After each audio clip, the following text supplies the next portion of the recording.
राधे राधे। आप सभी का स्वागत है देवताओं की कहानी में। आज हम सब सफला एकादशी व्रत की कथा सुनेंगे। तो आइए शुरू करते हैं। एक चंपावती नाम का नगर था, जहाँ पर राजा महिष्मान का एक पुत्र था, जिसका नाम लुम्पक था।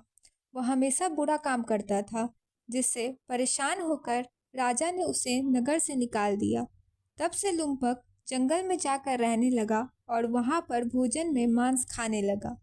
कुछ दिन बीत जाने पर पौष मास के कृष्ण पक्ष की 10वीं को लुम्पक बहुत ठंड और भूख के कारण परेशान था। वह भोजन की खोज में इधर उधर भटकते हुए पीपल के पेड़ के नीचे गया। तब तक सूर्यास्त हो चुका था और वह रात भर ठंड से कांपता रहा और उसे ठंड के कारण नींद भी नहीं आई। सुबह तक वह बेहोश हो गया। जब दोपहर हुआ तो उसे होश आया और वह फिर भोजन की तलाश में निकला, लेकिन फिर भी उसे कुछ खाने को नहीं मिला। तब उसने पीपल के पेड़ के नीचे कुछ फल पड़ा हुआ देखा। तब उसने उस फल को इकट्ठा करके भगवान विष्णु को अर्पित करके वहीं पर रात भर बैठा रहा। इस तरह उसने अनजाने में ही सफला एकादशी का व्रत कर जागरण भी कर लिया। तब आकाशवाणी हुई कि हे राजकुमार, भगवान विष्णु की कृपा से तुम्हारे सभी पाप नष्ट हो गए हैं।